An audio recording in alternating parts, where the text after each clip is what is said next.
Tavs Auto TV atbalsta elektroauto uzlādes tīkls Eleport, Goodyear un ProBro Express automazgātavas.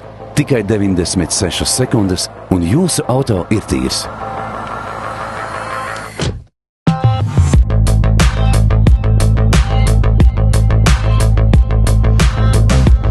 Šis ir starta šāviens fināla notikumā. Esiet sveicināti Tavs Auto TV.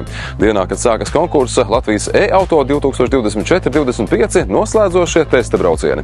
Saulainā, uz mākoņainā septembra dienā mēs sākam pašā Rīgas viducī un varam būt lepni, ka šiem zaļajiem auto atrodamies vienā no zaļākajām Eiropas pilsētām.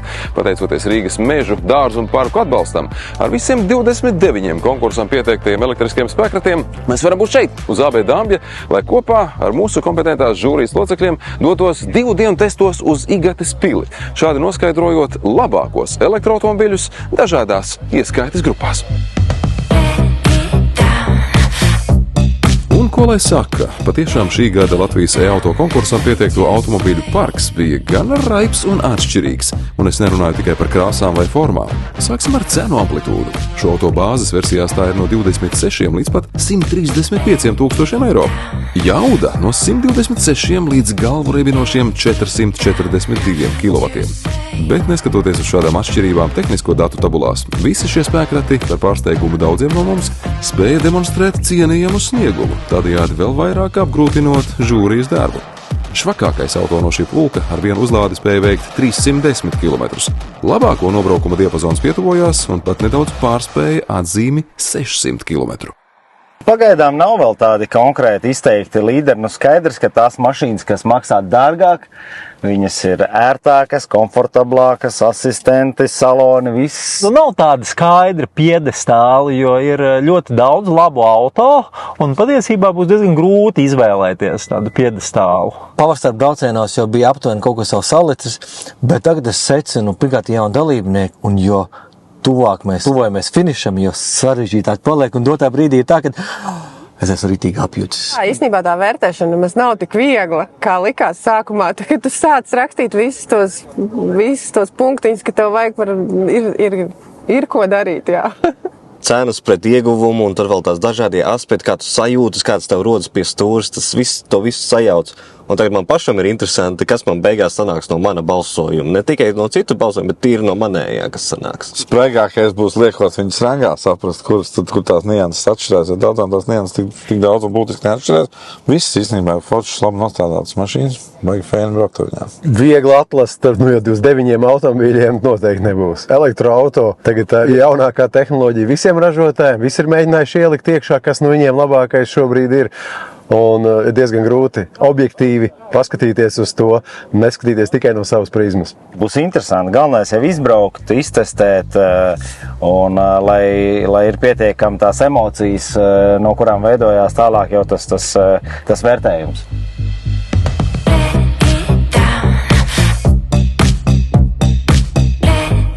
Elektroauto konkursā mums ir parādījušies arī jaunpienācēji. Burtiski pēdējā mirklī tika pieteikts korejiešu autoražotāja KGM elektriskais apvidnieks Torres. Kā arī fināla testos ar mums ir jau gada sākumā pieteiktie modeļi Audi Q6 e-tron un Peugeot E3008, kuri burtiski nu pat ir sasnieguši Latviju. Un mums ir lieliski iespēja ar tiem iepazīties. Audi Q6 e-tron pašlaik ir pats modernākais un jaunākais Audi elektroauto modelis, kas būvēts uz tās pašas platformas, uz kuras radīts jaunais Porsche Macan.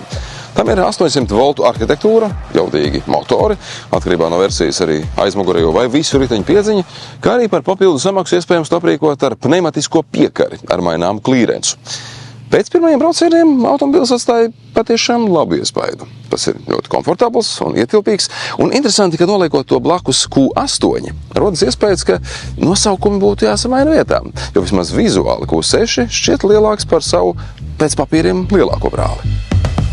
KGM Torres priekš mums bija tumšais zirdziņš. Ar šo auto nebijām sastapušies un neko daudz par to nezinājām, bet, kā redzat, tam ir visai robusts izskats, dažos rakursos brīžiem varbūt atgādina Jeep, savukārt runājot par tehniku. Tā akumulātora ietilpība ir 73,4 kWh, jauda mašīnai 207 zegspēki, bet pats iespaidīgākais akumulātoram ir 10 gadu garantija.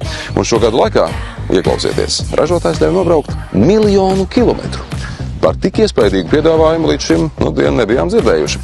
Toreiz sākuma cena ir no 41 200 eiro.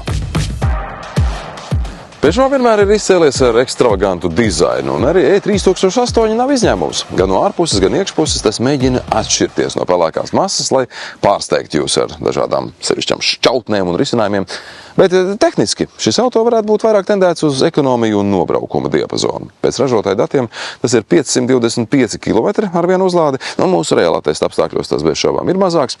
E3008 ir nedaudz vairāk kā 200 dzirkspēku, dinamika līdz 108,7 sekundes, bet neskatoties uz to pilsētas satiksmē, tas ir gana dinamisks un ņīprs, jo, kā jau zināt, elektroauto grieze pieejama no 0 apgriezieniem minūtē, un jums nebūs jādomā par dzinēja aizturēm vai kādām turbobedrēm, kas dažos momentos var nepatīkami pārsteigt.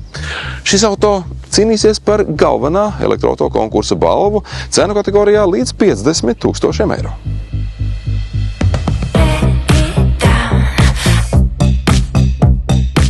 Konkursa Latvijas e-auto fināla testu pirmā diena tuvojas noslēgumam. Esam ieradušies mūsu jau tradicionālajā bāzes vietā Igates pilī, ja kas pavisam tuvu no Rīgas. Un patiesībā šī ir ļoti piemērota vieta liela mēroga pasākumu norisei. Te ir gan ļoti plaša vieta, daudz auto novietošanai, arī dažādi skaisti fotogrāfiski skatu punkti un, kas nav mazsvarīgi, pietiekami daudz gultas vietu, lai varētu šeit izmitināt visu mūsu žūriju.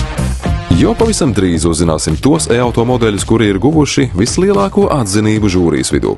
Lai noteiktu labākos, žūrijas balsojums jau ir beidzies, un tā rezultātus uzzināsim 4. oktobrī Rīgas Motoru muzejā, kur tiks pasniegtas balvas labākajiem e-auto kategorijā līdz 50 000 eiro un virs 50 000 eiro. Kā arī papildu balvas tādās nominācijās kā radīts pilsētai, ģimenes izvēle, uzņēmēja izvēle, biznesa klase, kā arī speciāla balva par skaistāko dizainu. Bet tās topa vietas pirmās baigi tuvu viena otrai ir. Gada autotestos, kur mēs iepriekš esam testējuši vairāk benzīnu, dīzeļu automobīļus, viņi tomēr atšķirās katrs krietni vairāk. Katram motoram ir savas jaudas un ņūtonmetru līknes un kā kārba slēdzās, un arī tā vadāmība katram ir tomēr krietni atšķirīgāk. Un šeit elektroautomobīļi, viņi visi ļoti, ļoti līdzīgi. Process ir kļuvis ļoti sarežģīts un grūts. Ja tad, kad sākām konkursu gada auto, tas bija 97. gads. Jā. Tad tiešām bija automobīļi, kas brauc ļoti labi, un bija automobīļi, kas brauc, piedodiet. Jā. Tagad automobīļi brauc labi, visi. Sākās cīņa par dizaina elementiem, par digitālajiem vadības elementiem. Es teiktu, ka pirmkārt, man liekas ļoti svarīgi, ka šāds pasākums organizē. Man pašam ir ļoti daudz pārsteigums par to, ka ir kaut kādi ražotāji, kuri varbūt iekšzemes dzinēja kategorijā darbojas tādā vidējā vai zemo cenu kategorijā, vismaz tas sabiedrības pieredums, kad īstenībā elektroauto kategorijā tie produkti ir ļoti, ļoti konkurētspējīgi, veiksmīgi un pat, teiksim, pārspēj tos produktus, ko varbūt rāda autoražotāji, kas no iekšzemes dzinēja segmenta ir augšējo cenu kategorijā. Man liekas, tas ir ļoti interesanti, ka šeit ir tik daudz tieši elektroauto, jo jā, tā iespēja tiešām izbraukt ar dažādu klašu, un mēs pat šodien jau testu dienā ņēmām principā mašīnas, kas cenas ziņā ir identiskas, un tad tu izbrauc ar vienu, izbrauc ar otru, un tu diezgan skaidri jau vari, pateikt, kura tad tev vairāk patīk vai mazāk patīk. Tā kā tas noteikti ir vērtīgi, ka ir iespēja testēt, un jāsaka, jā, paveicies vai nepaveicies, arī ceļu remontdarbi un citas lietas ļauj paklausīties, kāda ir mašīnas uzbūves kvalitāte, vai kas grab vai negrab, un jā, tas arī pārsteigts, kad varbūt mašīna par 50-60 tūkstošiem, kura diezgan skaļi uzvedās uz netik līdzeniem ceļiem, tā kā tas arī ir interesants. Ļoti labi, ka mums ir tik daudz nominācijas, tad tu tā sāc jau atfiltrēt, ok, šis ir labākais tur, šis tur. Bet ja būtu tāds viens vislabākais, tad gan man būtu ļoti liels problēmas izvēlēties, kurš ir tas labākais. Jo tā, pirmkārt, cena pret iegūto man ir tāds ļoti svarīgs aspekts. Un otrs, jā, dizains un multimēdija, ko skatos. Pārējais, jā, braukšanas komforts, beņķi un tā tālāk, bet tā izvēle pat par sevi ir iespējama man šajā gadījumā tikai tam, ka mums ir tās apakškategorijas.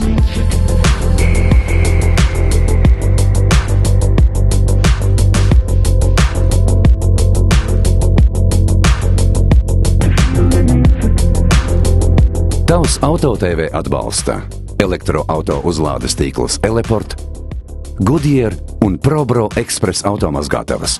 Tikai 96 sekundes un jūsu auto ir tīrs.